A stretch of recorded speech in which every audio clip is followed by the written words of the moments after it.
طبرانی کی ایک صحیح روایت ہے، ابو العاص ثقفی نبی صلی اللہ علیہ وسلم سے روایت کرتے ہیں، آپ نے فرمایا روزانہ آدھی رات کے وقت آسمان کے دروازے کھول دیے جاتے ہیں اور ایک پکارنے والا فرشتہ پکارتا ہے کوئی دعا کرنے والا جس کی دعا قبول کی جائے، کوئی سوال کرنے والا جس کا سوال پورا کیا جائے، کوئی مصیبت زدہ جو دعا کرے اور اس کی مصیبت دور کر دی جائے. یعنی آدھی رات کے بعد دعائیں قبول ہونے لگ جاتی ہیں.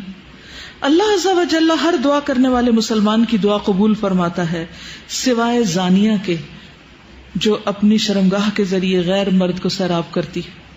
زانیہ عورت جو مرد کا دل بہلاتی ہے زنا کے ذریعے، اس کی دعا نہیں قبول ہوتی. پھر زنا کرنے والے لوگ خود اپنے آپ کو اللہ کے عذاب کا مستحق بنا لیتے ہیں.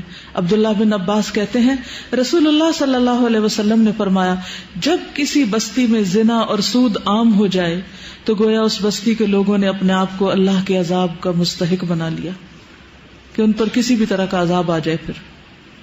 پھر اسی طرح زانی کو دنیا میں بھی اللہ کی طرف سے سزا مل کے رہتی ہے. یعنی ایک ایسا جرم ہے کہ جس کی سزا دنیا میں بھی ملتی ہے.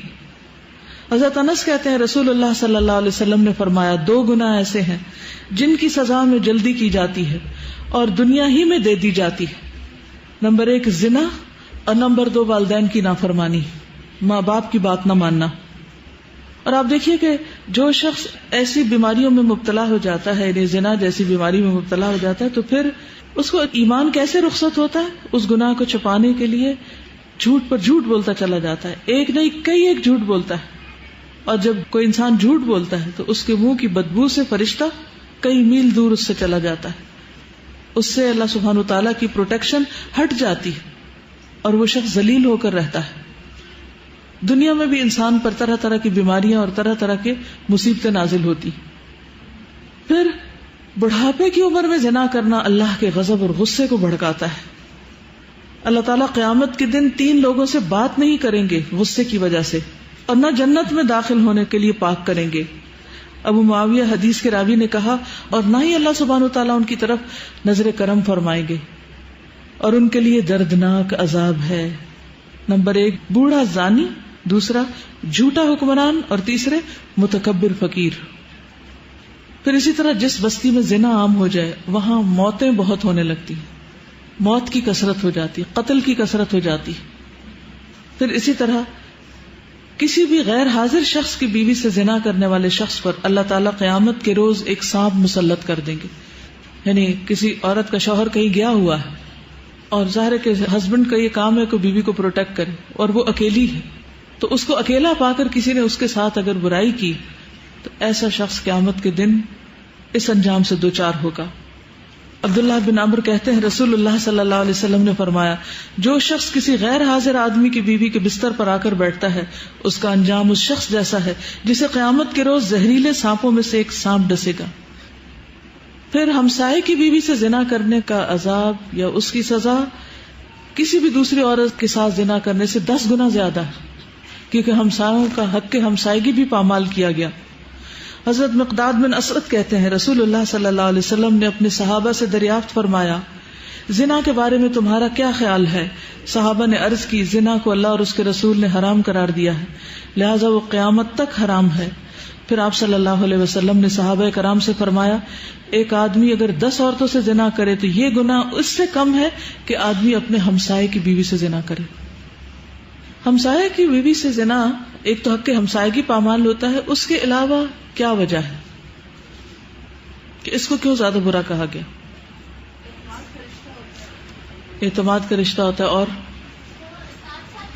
ساتھ ساتھ گھر ہوتے ہیں نا، تو سارے راز معلوم ہوتے ہیں، کس دن کون اکیلا ہے، کون گھر میں ہے نہیں ہے. پھر اسی طرح تانک جھانک کے مواقع بھی ہوتے ہیں اور کئی طرح کی خرابیاں اس میں آ جاتی. کسی بھی وقت پیس آف مائنڈ نہیں رہتا، انسان ایک خوف کا شکار رہتا ہے. کیا آپ کو پتا ہے کہ آخرت میں ایسے شخص کا انجام کیا ہے؟ کسی کو معلوم ہے؟ جو دنیا میں زنا کرتا ہے قیامت کے دن اس کا انجام کیا ہے؟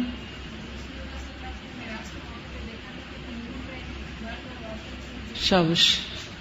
سمرہ بن جندب نبی صلی اللہ علیہ وسلم کی حدیث روایت کرتے ہیں، آپ نے فرمایا کہ معراج کے موقع پر جب آپ نے جبریل سے پوچھا، اور ایک اور روایت آتی ہے کہ خواب میں آپ نے یہ دیکھا سب منظر، اور انبیاء کے خواب حقیقت ہوتے ہیں، سچے ہوتے ہیں. تو انہوں نے جبریل اور میکائیل سے پوچھا کہ جو مناظر آپ نے مجھے دکھائے ہیں، ان میں سب سے پہلے جس شخص پر آپ کا گزر ہوا اس کے جبڑے، نتنے اور آنکھیں گدی تک لوہے کے آلے سے چیری جا رہی تھی، تو یہ کون تھا؟ تو بتایا گیا یہ وہ شخص تھا جو صبح کے وقت گھر سے نکلتا، جھوٹی خبریں گھڑتا جو آنن فانن ساری دنیا میں پھیل جاتی، اور اب میڈیا کے ذریعے ایک جھوٹ پوری دنیا میں کروڑوں بار ملٹی پلائی ہو جاتا ہے. اور ننگے مرد اور عورتیں جو آپ نے تنور میں جلتے دیکھے، کتنا ٹائٹ ہوتا ہے، وہ زانی مرد اور عورتیں تھیں، یعنی دنیا میں زنا کرنے والے مرد اور عورتیں اس تنور کے اندر آگ میں جل رہے تھے. اور تیسرا شخص جو خون کی ندی میں غوطے کھا رہا تھا، جس کے منہ میں بار بار پتھر ڈالے جا رہے تھے، یہ وہ شخص تھا جو دنیا میں سود کھاتا تھا. تو آپ دیکھیے کہ یہ ایک ایسی بیماری ہے، ایک ایسی خرابی ہے کہ جس کو افسوس کے ساتھ کہنا پڑتا ہے کہ اس مسلمان معاشرے میں اب آزادی کے نام پر خرابی بھی نہیں سمجھا جاتا. یعنی ایک وقت تھا کہ جب اسے ایک بہت ہی بڑی برائی سمجھا جاتا تھا، اور کوئی شخص اگر ایسی برائی کے قریب سے پھٹکتا تو اس کو ایک ذلت کی نگاہ سے دیکھا جاتا تھا، اسے ذلت اور رسوائی کا سامنا کرنا پڑتا ہے. لیکن اب آپ دیکھتے ہیں کہ عموماً لوگ اس کو برا نہیں سمجھتے یا معمولی سمجھتے، کہتے اچھا کر لیا غلط کام، پھر توبہ کر لیں گے، معافی مانگ لیں گے.